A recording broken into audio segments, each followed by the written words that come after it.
दोस्तों Trident limited की बात करें तो ट्राइडेंट लिमिटेड ने अपने क्वार्टर वन के रिजल्ट का ऐलान कर दिया है। रिजल्ट बिल्कुल वैसा ही जैसा हमने अनुमान लगाया था, यानी रिजल्ट तो पॉजिटिव है लेकिन उसमें कुछ कमी दिखाई दे रही है और इसके पीछे वजह है ग्लोबल रीजन। ट्राइडेंट लिमिटेड जो 54% एक्सपोर्ट के कारोबार के ऊपर इस समय आप समझे तो पूरी तरह से डिपेंडेड है और इस वजह से उसका असर देखने को मिल रहा है। सबसे जो बड़ी प्रॉब्लम है यूएस का इन्फ्लेशन और जियोपॉलिटिकल टेंशन, जो जब से रसिया यूक्रेन का युद्ध शुरू हुआ है, इन सब ने बाजार में दबाव लाया और ट्राइडेंट के शेयर में हमने तेजी भी नहीं देखी है पिछले एक साल से।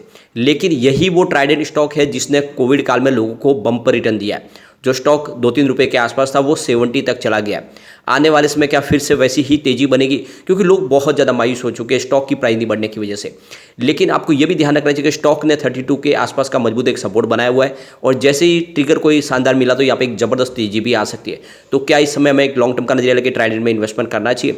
क्या आने वाले समय ये वैसा ही रिटर्न दे सकता है जैसा इसने कोरोना काल में दिया था? इन सारी बातों को समझेंगे। सरकार की तरफ से कुछ बड़ी योजनाएं लाई जा रही है जिसका फायदा सीधा ट्राइडेंट को हो सकता है। यहाँ पे पीएलआई स्कीम लाने की संभावना बन चुकी है। क्या ट्राइडेंट को उसका बेनिफिट मिलेगा, क्योंकि पहले ट्राइडेंट ने इसका फायदा उठाया? तो इन सारी बातों को जानेंगे इस वीडियो के माध्यम से। लेकिन फ्रेंड उससे पहले अगर आप पहली बार हमारे चैनल पे आए तो चैनल को सब्सक्राइब कर दीजिए, एक बेल आइकॉन दबा दीजिए ताकि जब भी नया वीडियो बने पहला नोटिफिकेशन आपको मिले। वीडियो पसंद आए तो लाइक से जरूर कीजिए। चलो फ्रेंड्स वीडियो स्टार्ट करते हैं। मैं हूँ आपका दोस्त एस बी दवे और हमारे अपने चैनल ऑनलाइन कमाई में आपका बहुत बहुत स्वागत है। सबसे पहले फ्राइडे के कारोबार की बात करें, स्टॉक की शुरुआत 32.05 पर हुई, यानी शुरुआत पॉजिटिव हुई। क्लोजिंग थी गुरुवार की 31.90 के आसपास, लेकिन इंट्राडे में 31.65 का लो भी बना, यानी कुछ समय के लिए स्टॉक आपको निगेटिव ट्रेंड में जाता हुआ दिखा दे। लेकिन जो हाई है वो 32.25 का, यानी दिन में आपने 32 के ऊपर के स्तर को भी देखा और अच्छी खासी खरीदारी भी होती हुई दिख रही। लेकिन बाजार में कुछ देख सकते हो कि इस समय सेंटीमेंट बिगड़े हुए, स्पेशली एफआई की तरफ से बिकवाली हो रही है और एफआई की बिकवाली की वजह से यहाँ पर भी कुछ दबाव देखने को मिल रहा है। आप देखो अंत में क्लोजिंग 31.85 पर रही, जहाँ पे 0.16% की मामूली सी गिरावट देखने को मिली। आप इसकी परफॉर्मेंस को देख सकते हो। 31 जुलाई को स्टॉक 32.20 के आसपास था, 0.2% की तेजी बनी थी।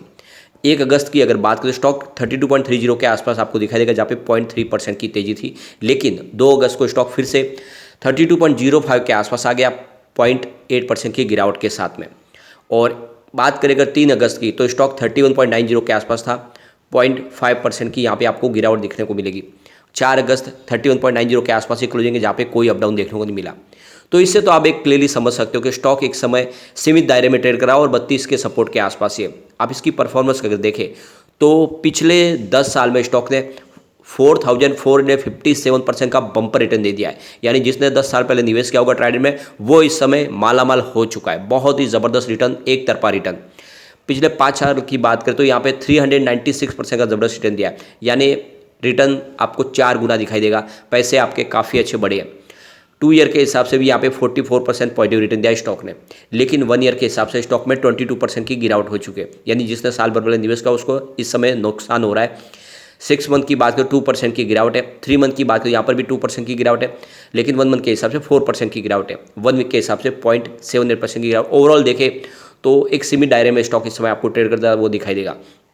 अब देख लो इस बार क्वार्टर वन की बात की तो रिवेन्यू कुछ कम हुआ है। जून 2022 में जहाँ पे 1680 करोड़ रुपीज़ के आसपास रिवेन्यू था, वो जून 2023 में 1494 करोड़ रुपीज़ के आसपास रहा। तो रिवेन्यू कम हुआ है और उसके पीछे वजह आपको पता ही है, ग्लोबल मार्केट। अब प्रॉफिट की बात, प्रॉफिट में भी कमी आई है। जून 2022 में जहाँ पे 129 करोड़ रुपीज़ के आसपास प्रॉफिट था, इस बार 93.40 करोड़ रुपीज़ के आसपास प्रॉफिट रहा था। ये हमने जो पहले अनुमान लगाया था उस अंदाजे के आसपास ही रिजल्ट है, क्योंकि रिजल्ट में कमी रहने की पूरी संभावना है, क्योंकि प्रोडक्शन भी कम रहा था।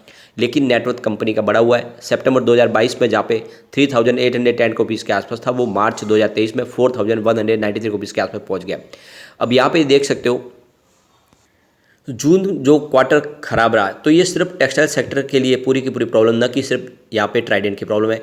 देख सकते हो कि यूएस और ईयू, आप देख सकते हो कि यूरोपियन यूनियन, वहाँ पे देख सकते हो कि इस समय बहुत ज़्यादा डिमांड कम हो चुकी है, स्लो डाउन ज़बरदस्त है और इसका असर इंडियन टेक्सटाइल इंडस्ट्री पे पड़ रहा है। और स्पेशली अगर आप देखें तो कंपनी का बिजनेस ही मुख्य रूप से आप देखो यूरोपियन यूनियन और यूएस से आता है कंपनी का, और दोनों ही जगह पे इस समय प्रॉब्लम चल रही है और उसका असर यहाँ पे देखने को मिल रहा है और इसी वजह से रिजल्ट में कमी दिखाई दे रही है।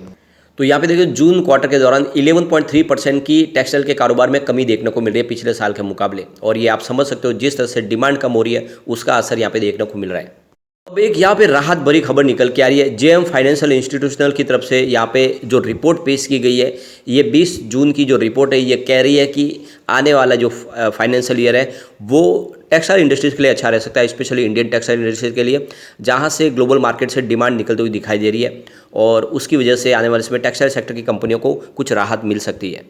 तो देख दो कि फाइनेंशियल ईयर जो 23-24 है, ये अच्छा रहने की पूरी उम्मीद है और ऐसे में आप देख सकते हो कि आने वाले साल में यहाँ पे फिर से पॉजिटिव माहौल बनेगा तो स्टॉक की प्राइस भी डेफिनेटली बढ़नी शुरू होगी। तो जो लॉन्ग टर्म इन्वेस्टर है उनके लिए तो अच्छा मौका है डिप में खरीदारी करके, क्योंकि बाजार भले ही दौड़ा हो, ट्राइडेंट का स्टॉक तो इस समय आधी कीमत पर मिल रहा है क्योंकि इसने 70 का हाई बनाया था। अब यहाँ पे एक बड़ी गुड न्यूज निकल के आ रही है, सरकार PLI स्कीम लाने जा रही है। तो लगातार PLI स्कीम लाई है, टेक्सटाइल सेक्टर को बूस्ट देना चाहती है सरकार और इसीलिए टेक्सटाइल सेक्टर के लिए PLI स्कीम लगातार लाई जा रही है। तो यहाँ पे जो सरकार ने नई PLI स्कीम लाई है उसके लिए 31 अगस्त 2023 टेक्सटाइल कंपनी है इस PLI स्कीम का फ़ायदा लेना चाहते हैं, उनको एप्लीकेशन देनी होगी और उनको अगर उसके हिसाब से अगर उसके सारे पैमाने पे अगर खरा उतरे तो उनको PLI स्कीम का बेनिफिट मिल सकता है। तो सरकार चाहती है कि जो टेक्सटाइल का कारोबार है वो करीब 250 बिलियन US डॉलर तक पहुंच जाए 2030 तक, जो और एक्सपोर्ट का बिजनेस है इंडिया का वो करीब 100 बिलियन डॉलर तक पहुंचे। तो ऐसी सरकार की मंशा है और उसको सरकार चाहती है कि किसी भी तरह से उसको गोल को अचीव किया जाए, तो इसीलिए सरकार PLI स्कीम ला रही है। इससे पहले भी लाई थी और PLI स्कीम फिर से लाई जा रही है। तो देख दो कि 31 अगस्त 2023 को, इसी महीने की 31 तारीख को ये विंडो ओपन होगी जिसमें PLI स्कीम के लिए जो भी कंपनियां क्वालिफाइड होगी उनको आने वाले समय में इसका बेनिफिट दिया जाएगा। इससे पहले देखें तो 67 कंपनी ने एप्लीकेशन लगाई थी जिसमें 64 कंपनियों को एप्लीकेशन मंजूर हुई थी और सरकार ने उसके लिए राहत के द्वार खोले। आने वाले समय सरकार और भी ज़्यादा यहाँ पे बेनिफिट देने जा रही है। तो जो आप देख सकते हो कि ट्राइडेंट भी इसके लिए एप्लीकेशन दे सकते हैं और ऑलरेडी कंपनी ट्राइडेंट एक्सपोर्ट का बिजनेस करती है और उसको बिल्कुल इसमें मौका मिल सकता है। तो ये काफ़ी अच्छी गोल्डन अपॉर्चुनिटी है, ट्राइडेंट इसका फ़ायदा उठा सकती है। तो आने वाले समय ट्राइडेंट में एक ज़बरदस्त तेजी का दौर आ सकता है। यहाँ पे अगर हम इसके शेयर होल्डिंग पैटर्न को देखें तो आपको समझ में आएगा कि वाकई में स्टॉक में निवेश किया जा सकता है। यहाँ पे प्रमोटर ने अपनी होल्डिंग को बढ़ाया। दिसंबर में जहाँ पे 72.94% के आसपास होल्डिंग थी, जून में वो 73.19% के आसपास है। तो जून में प्रमोटर ने अपनी होल्डिंग बढ़ाया और आपको ये पता ही होगा कि 75% अपर लिमिट है, उसके आसपास प्रमोटर पहुंच चुके हैं, यानी प्रमोटर की स्थिति बहुत मजबूत है। काफ़ी शानदार तरीके से प्रमोटर ने अपनी होल्डिंग को बनाए रखा है, कोई भी गिरवी शेयर नहीं, ये सबसे अच्छी बात है। इसके अलावा FI ने जम के खरीदारी की है। दिसंबर में देखो उनकी 2.36% की होल्डिंग थी जो जून में 2.47% हुई है। तो ये FI की राडार पे स्टॉक आ चुका है और FI जम के खरीदारी शुरू कर चुके हैं। इसका मतलब ये स्टॉक आने वाले समय डेफिनेटली कमाल कर सकता है, इस लेवल पे खरीदी की जा सकती है। DI ने अपनी होल्डिंग बढ़ाई है, 0.04% की होल्डिंग थी जो 0.05% हुई है। तो DI ने भी अपनी होल्डिंग को बढ़ा दिया है। म्यूचुअल फंड भी होल्डिंग अपनी बढ़ा चुके हैं। अब जनरल पब्लिक की बात करें, उनकी होल्डिंग आपको कम होती हुई दिखाई देगी। 24.66% की होल्डिंग थी दिसंबर में जो 24.29% पर आ गई है। तो जो शेयर कम हो रहे हैं वो सिर्फ जनरल पब्लिक के हैं, बल्कि FIDI यहाँ पे खरीदारी करें।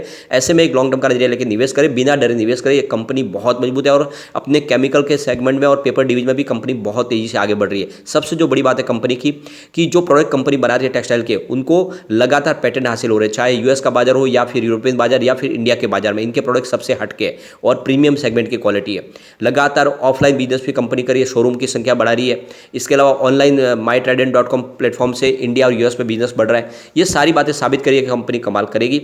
आप अगर लॉन्ग टर्म का नजरिया लेके चलेंगे तो ये स्टॉक आपको मालामाल करेगा। बड़े बड़े म्यूचुअल फंड ने जम के खरीदारी की। आप देख सकते हो कि 30 जून के आंकड़े जो है, Nippon India ETF mid cap 150 ने यहाँ पे 1.69 रुपीज़ का इन्वेस्टमेंट किया है और उनकी holding 1.89% month on month basis पे बढ़ी है। Motilal Oswal Nifty mid cap 150 index ने भी यहाँ पे 1.63 रुपीज़ का इन्वेस्टमेंट किया है और 3.68% उनकी holding month on month basis पे आपको बढ़ती हुई दिखाई देगी। इसके अलावा आप ये देख सकते हो कि निप्पॉन इंडिया मिड कैप 150 ने 1.48 रुपीज़ का इन्वेस्टमेंट किया है और 0.83% उनकी holding month on month basis पे आपको यहाँ पे बढ़ती हुई दिखाई देगी। Motilal Oswal Nifty mid cap 100 ने 0.81 रुपीज़ का इन्वेस्टमेंट किया है। 3.23% उनकी holding month on month basis पे यहाँ पे बढ़ती हुई दिखाई देगी। मीरे एसेट निफ्टी मिड कैप 150 ने यहाँ पे 0.61 रुपीज़ का इन्वेस्टमेंट किया है और 18% उनकी holding month on month basis पे आपको बढ़ती हुई दिखाई देगी। ICICI Pru Nifty mid cap 150 की बात करो 0.35 रुपीज़ का इन्वेस्टमेंट है और 0.09% उनकी होल्डिंग भी आप देखो कि मंथ ऑन मंथ बेसिस पे बढ़ी है। SBI Nifty mid cap 150 index की बात करें तो 0.30 रुपीज़ का उनका इन्वेस्टमेंट है और 1.56% होल्डिंग उन्होंने भी मंथ ऑन मंथ बेसिस पे बढ़ा दी है। ICICI Pru Nifty mid cap 150 की बात करें तो यहाँ पे 0.30 रुपीज़ का इन्वेस्टमेंट है और 8.56% उनकी holding month on month basis पे बढ़ी है। Aditya Birla SL Nifty mid cap 150 की बात को 0.19 रुपीज़ का इन्वेस्टमेंट है, उनकी holding 0.77% month on month basis पे घटी है। और मीरे एसेट की बात करें 0.15 करोड़ का इन्वेस्टमेंट है, उनकी होल्डिंग 12.39% मंथ ऑन बेसिस पर घटी है। तो सिर्फ 2 म्यूचुअल फंड जिन्होंने अपनी होल्डिंग थोड़ी सी ट्रिम की, बाकी सारे म्यूचुअल फंड ने जम के खरीदारी की है। इस बार उनकी होल्डिंग बढ़ी है और ये इशारा है कि स्टॉक कमाल कर सकता है। तो लॉन्ग टर्म का नजरिया लेकर निवेश करें, आने वाले 5 से 10 साल में अगर आप इसको निवेश करके रखते हो, ये 500 के टारगेट को टच करने की ताकत रखता है। तो बिल्कुल सब्र के साथ बने रहे। अभी इसमें गिरावट का माहौल बना हुआ है और इसके पीछे ग्लोबल रीजन है। जैसे थोड़ी सिचुएशन चेंज होगी, ये स्टॉक रॉकेट की गति से दौड़ सकता है जैसे पहले दौड़ा है, तो निवेश कर सकते हैं। लेकिन फ्रेंड, कोई भी इन्वेस्टमेंट करने से पहले अपने फाइनेंशियल एडवाइजर से बारे ले ले या अपना खुद का रिसर्च करें, क्योंकि मैंने वीडियो आपके एजुकेशनल पर्पज के लिए ही बनाया। वीडियो पसंद आए तो लाइक से जो कीजिए और चैनल को सब्सक्राइब कर दीजिए। Thank you friend.